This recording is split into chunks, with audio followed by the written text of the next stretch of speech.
Hello everyone, my name is Anoop Singh और आप देख रहे हैं सीएनसी टेक एसके। सबसे पहले आप सभी को बसंत पंचमी की हार्दिक शुभकामनाएं। तो चलिए आज हम बात करने वाले हैं सीएनसी सिमुलेटर यानी सीमेंस सिमुलेटर के बारे में। क्लियर है? ये एक जर्मन बेस्ड सिमुलेटर है जो कि जिसको नहीं आता है उसको बहुत टॉप लगता है, लेकिन बहुत सिस्टमेटिक है, बहुत प्रिसाइज है, क्योंकि मैंने इसको चलाया और इसकी जो हमारी एक्सपीरियंस है बहुत अच्छा है। क्योंकि एज पर फानूक इसमें क्या होता है कि जो गलतियां हम करते हैं ना ये चीज़ें पकड़ लेता है। क्लियर है? और इसमें बहुत सारी चीज़ें जो कस्टमाइज कर दी गई है, तो आपको एक टू एक रह के सब कुछ हम समझेंगे कि इस पे कैसे क्या वर्क होता है। तो आज हम बात देखने वाले फंडामेंटल के बारे में। इससे पहले आपको मैं बता दूं, इसका एक हमारे पास अभी एक बुक है जो कि पीडीएफ फॉर्मेट में है और उसमें सारे कुछ बताए गए हैं। तो आप लास्ट तक बने रहिए, उसके ऊपर भी डिस्कशन करेंगे आपको बुक कैसे मिल सकता है फ्री एंड कॉस्ट। ठीक है? तो चलिए मैं वीडियो को स्टार्ट करता हूँ। देखिए ये एक बैकग्राउंड होता है। क्लियर है? आप ये जैसे सीमेंस सिमुलेटर का बैकग्राउंड है, बट आप मशीन पे जाइएगा ना तो आपको मशीन में कुछ ऐसे बैकग्राउंड दिखेंगे। और इस तरीके से जो कि यहाँ कीबोर्ड लगा रहता है, ये सारी चीज़ें जो रहती है, न्यूमेरिक की वगैरह होता है, ये सारी चीज़ें सब अवेलेबल रहता है। तो चलिए मैं एक एक करके सब कुछ आपको सिमुलेटर में समझाता हूँ। क्लियर है? देखिए होता क्या है कि जब हम मशीन को ऑन करते हैं, इसमें ऑन ऑफ का बटन होता है। जैसे आप देखिएगा, जैसे ये ऑन ऑफ का बटन है, आप इसको ऑन कीजिएगा, इसको क्लिक कीजिएगा तो ऑन हो जाएगा। ऑन होने के बाद क्या होता है कि मशीन में इमरजेंसी लगा होता है, तब जैसे मशीन इमरजेंसी को रिलीज कीजिएगा, मैंने इमरजेंसी छुड़ाइएगा, तो उसमें क्या होगा, उसके बाद हमारा मशीन में पूरा जो फंडामेंटल वर्क है, जो मैकेनिकल वर्क है, वो चालू हो जाता है। ठीक है? लेकिन उसमें सिस्टम भी काम करता है हद तक। क्लियर है? तो उसमें क्या करना पड़ेगा, जैसे आपका फिक्चर क्लैंप, डी क्लैंप या चेक सीट, ये सारी चीज़ें ओके हो जाएगी। और आपका ये जो मैनुअल है ना, जैसे कूलेंट ऑन ऑफ, ये सारी चीज़ें जो ऑन होने वाली वो हो जाती है। बट इसमें एक दिक्कत आता है, वो आता है स्पिंडल स्टॉप रहता है और हेड काम नहीं करता। तो आपको इमरजेंसी छोड़ाने के बाद रीसेट का बटन दबानी है, उसके बाद स्पिंडल और ये फीड को ऑन कर दीजिएगा। जैसे आप ऑन कीजिएगा उसके बाद आपका स्पिंडल का जो स्पीड होगा वो आपके अकॉर्डिंग वर्क करना स्टार्ट कर देगा, फीड रेट आपका स्टार्ट हो जाएगा करना। ठीक है? तो इस तरीके से हम अपना फीड रेट बढ़ा सकते हैं, घटा सकते हैं, स्पिंडल यहाँ से स्पिंडल का आरपीएम कम ज़्यादा कर सकते हैं। क्लियर है? ये सारी चीज़ें तो बेसिक हर एक मशीन में ऐसे ही होता है। लेकिन ये आरपीएम फीड होल्ड वाला नहीं होता है, लेकिन कितने में होते हैं, फीड ऑन करना पड़ता है। जैसे रोबोट ड्रिल वगैरह आ चुका है, इसमें ये चीज़ें अब ऐड हो गई है। ये जर्मन बेस्ड है, इसमें पहले ही से था। क्लियर? उसके बाद इसमें करना क्या होता है, देखिए अब आपने इमरजेंसी छोड़ा दिया, रिलीज कर दिया। देखिए ये सारी चीज़ सॉफ्ट सॉफ्ट की यहाँ पे होता है, नीचे होता है। क्लियर है? ये आपका हार्ड की होता है। इसमें जैसे ऊपर प्रोग्राम मशीन हो गया, प्रोग्राम हो गया, ऑफसेट हो गया, पोस्टम हो गया, अलार्म हो गया, प्रोग्राम मैनेजर हो गया। तो आपको बस ये जो तीन है ना, चार, इसका यूज है। इधर वाले हमारे मेंटेनेंस के लिए यूज किया जाता है, ये आपका यूज का नहीं है। क्लियर? उसके बाद ये सर्च हो गया, ये एरो अप डाउन, ये सारी चीज़ें होता है। और आपका ये इनपुट इंसर्ट का ये ऑप्शन मिल जाता है मशीन के अंदर। ठीक है? अब उसके बाद इधर क्या होता है, ये पूरी आपकी डिस्प्ले होता है। इसमें इधर सॉफ्ट की होता है, नीचे भी होता है, जैसे हमारा फानुक और भी कंट्रोलर में जो आपको देखने को मिल जाता है। क्लियर है? उसके बाद अब हम ये थोड़ा सा फंडामेंटल समझ लिए, अब हम समझेंगे इसकी पीडीएफ। जैसे आपके पास, हमारे पास एक पीडीएफ है जो कि सीमेंस का ही है। तो इसमें क्या है कि ये एक डिजाइन पीडीएफ है। ठीक है?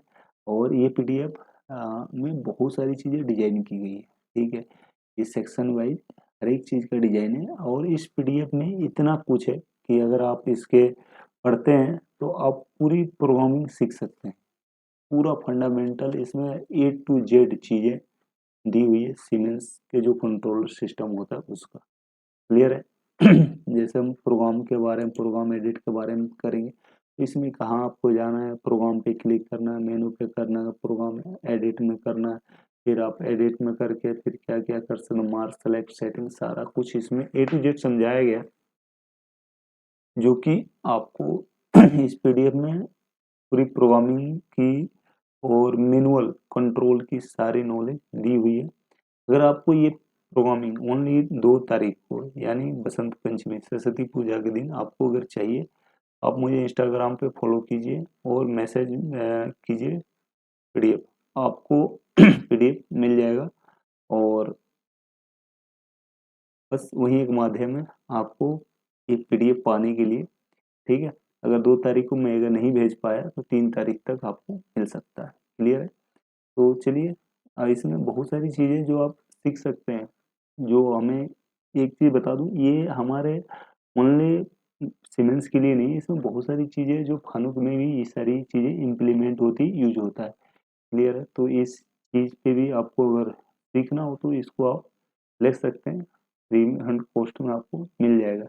क्लियर है? जैसे में फीड का आरपीएम कैलकुलेशन सारा कुछ दिया गया है, एकदम डीप आपको समझाया भी गया है कि कौन सा टूल क्या होता है। जैसे फेस मिल हो गया, helical milling, slot milling, NC, twist drill हो गया, सॉलिड ड्रिल हो गया, तो इनकी क्या होती है। फिर नीचे जाइएगा तो इनका पूरा डिस्क्रिप्शन है। क्लियर? तो ये सारी चीज़ें आपको इस पीडीएफ में मिल जाएगा। प्रोग्रामिंग से रिलेटेड हर एक चीज़ आपको मिल जाएगा। जैसे हमारे पॉकेट मिलिंग करना है, हेलिकल, ओडी, आईडी, इसमें बहुत सारी चीज़ें हैं जो कि एडवांस तरीके से बनाई गई है। जो आप खाली उसमें उसको डायरेक्शन देनी है, आपको प्रोग्राम नहीं बनाना है, ऑटोमेटिक प्रोग्राम क्रिएट कर देगा। ऐसा सीमेंस का ये सिस्टम है, वो भी सीखेंगे स्टेप टू स्टेप आगे। ठीक है? तो चलिए मैं आपको थोड़ा सा सिस्टम पे ले चलता हूँ और एक प्रोग्राम, न्यू प्रोग्राम कैसे बनाया जाएगा उसके बारे में हम चर्चा करते हैं। देखिए, जैसे आप इस तरीके से कंट्रोलर पे आइएगा, उसके बाद हम मशीन हमारा रीसेट ही रहता है। हम क्या करेंगे, प्रोग्राम मैनेजर में चलेंगे। क्लियर है? अब प्रोग्राम मैनेजर में क्या होगा कि जैसे मान लीजिए कि आपको एक कोई फ़ोल्डर बनाना है, जैसे हमने सीएनसी टेक स्किल का फ़ोल्डर बनाया है, आपको कोई और बनाना है। मान लीजिए आपको कोई एक्स वाई जेड के नाम से बनाना है, तो आप ऊपर जाइए वर्क पीस पे, यहाँ जाके न्यू पे क्लिक कीजिए। न्यू पे क्लिक कीजिएगा तो वर्क पीस में आपका एक फ़ोल्डर होना चाहिए। मान लीजिए हम अपने नाम से बना ले रहा हूँ। क्लियर है? अनूप के नाम से मैंने एक फ़ोल्डर बनाया, ओके किया। जैसे ओके करेंगे तो अब इसके अंदर पूछ रहा है कि मेन प्रोग्राम आपका क्या नाम रखना है या सब प्रोग्राम बनाना है। इसमें 2 चीज़ें, मेन प्रोग्राम, सब प्रोग्राम। आपको मेन प्रोग्राम में जैसे मान लीजिए यहाँ पे आपको फेसिंग लिखना है। जैसे फेसिंग हमने लिख दिया, फेसिंग, अब मैंने सपोज दैट इसमें बहुत कुछ हो सकता है। आप पार्ट का नाम, पार्ट का नंबर कुछ भी लिख सकते हैं। जैसे ओके कीजिएगा तो इसके अंदर एक अनूप के अंदर एक फेसिंग का प्रोग्राम बन गया। अब इस प्रोग्राम को आप प्रोग्राम लिखिएगा कैसे, देखिए इसमें थोड़ा सा फानुक से अलग है। जैसे हम क्या करते थे, फानुक में ओ लिखते थे, उसके बाद प्रोग्राम नंबर लिखते थे, तो इसमें ये चीज़ें नहीं है। इसमें आपको कुछ नहीं करना, आपका फेसिंग के नाम से ही आपका प्रोग्राम क्रिएट हो गया। क्लियर है? आप इसमें कुछ आपका जैसे मैसेज लिखना है कि हम इसमें मान लीजिए कि फेसिंग में है तो कौन सा मॉडल के लिए, तो हम अगर मॉडल डालना चाहते हैं या पार्ट का नाम डालना चाहते हैं तो हम इसमें फानुक जैसा नहीं है कि हम शिफ्ट, सॉरी, इसमें छोटा ब्रैकेट में हम कुछ भी लिख दिए, मशीन ये रीड कर लेगी, मशीन चलेगी नहीं। देखिए, रीड करना ही इस मशीन का एक खासियत है। अगर कोई भी लाइन मिस्टेक है तो आपको प्रोग्राम रन होने से पहले ही बता देगा इतने नंबर प्रोग्राम आप गलत कर रखे हैं। ठीक, वो भी दिखाऊंगा कि इसका क्या फंडामेंटल है। क्लियर है? तो आपको करना क्या है कि इसमें 2 तरीका है। एक आता है इसका कोड, मैसेज ब्लॉक, मैंने सारा कुछ उसमें लिखना पड़ेगा तब जाकर उसमें आप लिख सकते हो, उसको मशीन नहीं पढ़ेगी। क्लियर है? एक फंडामेंटल सबसे अच्छा है वो आप क्या कीजिए, एंड ब्लॉक लगा दीजिए। जैसे आप देखिए एंड ब्लॉक लगा के हम कुछ भी यहाँ लिखेंगे ना, ये हाइड है, इसको मशीन नहीं रीड कर रही। लेकिन अगर हम एंड ब्लॉक नहीं है, हम कुछ भी लिखेंगे, इसको मशीन रीड करेगी। क्लियर है? ये छोटा सा आपके लिए मैसेज था। मान लीजिए पार्ट का नाम कुछ भी है, आप लिख सकते हैं। हमने एक्स वाई जेड लिख लिया। ठीक है, एक्स वाई जेड हमारा पार्ट का नाम है। अब यहाँ आपको डेट डालनी है कि हम किस तारीख को बना रहे हैं ये प्रोग्राम, तो आप डेट डाल सकते हैं। जैसे 02/02/2025। क्लियर है? हमने ये डाल दिया हमने, बट ये मशीन इसको नहीं पढ़ रहा है। अब देखिए इसमें थोड़ा सा एक मैं एक प्रोग्राम आपको बता रहा हूँ। जैसे अब इसमें होम पोजीशन करना है, तो आपको होम पोजीशन के लिए G28 यूज इसमें नहीं होता है, इसमें होता है G75। G75 91 भी नहीं लगाना है, G75 Z 0.0, अब Y 0.0 और X 0.0 तीनों एक जगह डाल सकते हैं, मशीन ऑटोमेटिक कंप्लीशन हो जाएगी। क्लियर है, और एंटर मार दीजिए, मशीन यहाँ से पढ़ लेगी। अब इसमें आप सीक्वेंस नंबर डाल सकते हैं, N10 पढ़ता है। अगर इसके आगे आपको कुछ डिस्क्रिप्शन लिखना है, ड्रिल है, टेप है, क्या है, तो आप इसको या तो एंड ब्लॉक लगा दीजिए, उसके बाद लिख दीजिए ड्रिल डाया, डाया उठा लिया, डाया मान लीजिए 5.5 का ड्रिल है, ठीक है, हमने डाल दिया 5.5 का ड्रिल। अब इसमें टूल नंबर अलग तरीके से लिखा जाता है। अब इसमें P = 1 लिखिए, ये भी इसके आगे कोमा लगाना पड़ेगा आपको, डबल कोमा, इसको आपको डबल कोमा 1 कोमा बंद, उसके बाद D1, इस तरीके से आप लिखिएगा, तब जाके टूल नंबर 1 है। इसमें एक और तरीका है, जैसे आपने टूल का ऑफसेट कैसे डालना है, ऑफसेट आपको डाल रहे हैं, जैसे सपोज दैट आप एक हम टूल लगाई 1 नंबर, तो ऑफसेट में गए, मान लीजिए यहाँ पे ये हमारा 8 का ड्रिल है, तो सॉरी 8 का ड्रिल है, का हमारा 120 mm डेप्थ है, और इसका डाया 8.5 है, सॉरी 8.5 का ड्रिल है और 8.5 है, और जो आगे का एंगल है वो 118 डिग्री है, ठीक है, क्लॉकवाइज रोटेशन है। यहाँ आप डाल सकते हैं, अगर नहीं भी डालें तो इनका कोई वो नहीं है। क्लियर, इसमें बहुत सारी फंडामेंटल आगे जाएगा कि इसको आपको लॉक करना है, नहीं लॉक करना है, ये स्पेशल टूल है, बहुत सारी चीज़ें इसमें ऐड होती है,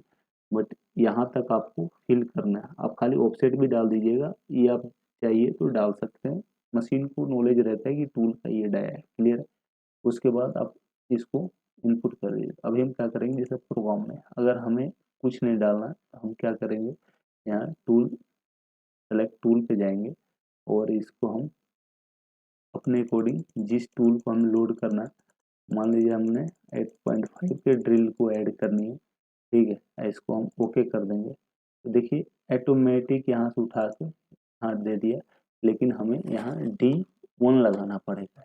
D1 क्या है, D1 जाइएगा ऑफसेट में आप, तो यहाँ पे देखिए D1 है। अब इसके अंदर भी बहुत सारी चीज़ें हैं, एक ऑफसेट के अंदर भी 10 टूल आप चला सकते हैं, समझ रहे हैं ना, एक ऑफसेट के अंदर 10 टूल चला सकते हैं, लेकिन आपकी अब पॉकेट का मतलब नंबर कितने पॉकेट का है, 30 है, 25 है, 50 है, जितना भी हो उसके अकॉर्डिंग चला सकते हैं। देखिए इसमें एक चीज़ और है, जैसे D1 बना दिए, अगर यहाँ D2 कर देंगे, यहाँ D2 हो जाएगा, ठीक है, इसको हमें एडिट करना पड़ेगा और ये चीज़ें D2 हो जाएगा। लेकिन अब होगा क्या कि अब इसमें हमें D2 करने के बाद D2 के अंदर भी हम 10 टूल ऐड कर सकते हैं, वो भी आगे मैं बताऊंगा इसका क्या फंडामेंटल है। तो उस तरीके से क्या होता है, जैसे D1 हमने ऐड किया, उसमें 10 टूल ऐड कर दी, ठीक है, तो अगर D2 है तो हम D2 के 10 टूल ऐड कर दिए, तो उसमें क्या होगा कि जैसे D2 डाल देंगे तो हमारा दूसरे पार्ट के लिए ये रेडी हो जाएगा। ये थोड़ा सा एडवांस में है, कोई ना, हम आगे इसको पढ़ेंगे। अब यहाँ आगे, अब यहाँ के बाद हम क्या करेंगे कि अब तो हमने ये कर लिया, अब इसके बाद हम नीचे आएंगे, इसके पास आके एंड ब्लॉक, अब यहाँ हमें RPM देना पड़ेगा M03S 2000। मान लीजिए आप वहाँ क्लॉकवाइज डाल रखे हैं, तो यहाँ RPM आपको एस डाल दें, पकड़ लेगा ये। क्लियर है, उसके बाद आपको M08 आपका जो कूलेंट है ऑन करना पड़ेगा। इसमें एच का वैल्यू नहीं पड़ता है, ये आपका डी से ही उठा लेता है। इसमें एक चीज़ का फायदा, आपको एच की वैल्यू नहीं डालना है, यहाँ D1 डाल दीजिएगा, ऑफसेट उसके सामने जो भी होगा उसे उठा लेगा, ठीक है, M08 कर दिया। उसके बाद आप मान लीजिए एक ड्रिलिंग का प्रोग्राम बनाना है, तो इसमें बहुत सारी चीज़ें दी है, नीचे देखिए ड्रिलिंग, मिलिंग, काउंटर मिल, बहुत सारी चीज़ें हैं, इसका सिमुलेशन भी कर सकते हैं आप, साइकिल टाइम कितना आ रहा है ये चेक देख सकते हैं। मान लीजिए हमें एक डिप ड्रिल करना है, तो यहाँ जैसे हम क्लिक करेंगे तो ये डिप ड्रिलिंग का आ गया।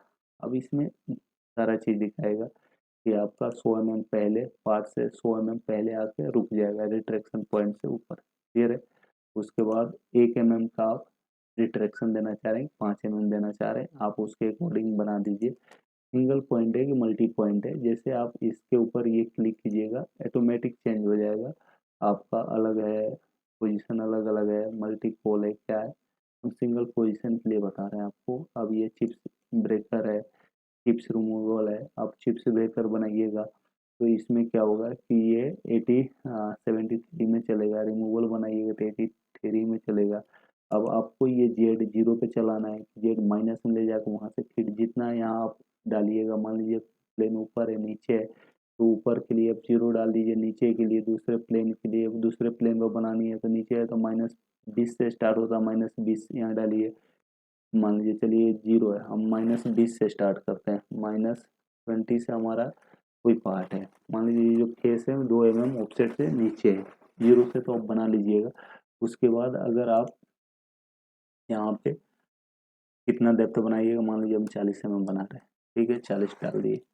उसके बाद ये एफ डी है, एफ डी क्या कह रहा है कि आपका जो फीड है यहाँ से यहाँ तक आने में ये 90% फीड को करेगा, तो आप चाहिए कि इसमें एंट्री लेवल थोड़ा स्लो कर दें, फिर इसको 50 कर सकते हैं, 50 कर दीजिए।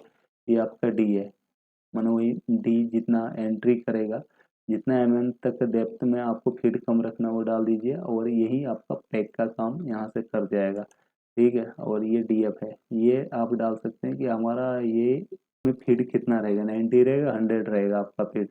डीएफ में क्या होगा कि आपको 100 कर देना है, मान लीजिए 100% पर चलाना ही है तो 100 कर दीजिए, 100 हो जाएगा। ये आपका ये V2 है, V2 क्या है कि आपका रिट्रैक्ट कितना करेगा, मतलब एक एक कट लेने के बाद कितना उठानी है आपको, 1.4 उठाना है या 5 उठाना, आप जितना इसमें डाल दीजिएगा उतना तक ही उठेगा। ये पूछ रहा है कि आपको यहाँ कोई डुअल टाइम डालना है, सेकंड डालना है, वो भी डाल सकते हैं, नहीं डालना है कोई बात नहीं, इसको एक्सेप्ट कर दीजिए। तो देखिए एक हमारा एक साइकिल बन के तैयार हो गया। ये चीज़ें कोई नहीं समझ पाएगा जब तक इसको ओपन नहीं कीजिएगा। इसको ओपन करने के लिए यहाँ तीर के निशान पे से क्लिक कीजिए, ऑटोमेटिक ये ओपन हो जाएगा। फिर इसको एक्सेप्ट कीजिए, क्लोज हो जाएगा। फिर एंटर से नीचे आइए, G0 Z100, ठीक है, और M05 M01 M30, आपका प्रोग्राम एक ड्रिलिंग साइकिल का रेडी हो गया। तो इस तरीके से हम ड्रिलिंग का प्रोग्राम बना लेंगे, बहुत वीडियो लंबा हो जाएगा। तो नेक्स्ट वीडियो हम कंसेप्ट टू कंसेप्ट सब कुछ सीखेंगे। कमेंट कीजिएगा। चलिए मिलते हैं नेक्स्ट वीडियो में, तब तक के लिए जय हिंद।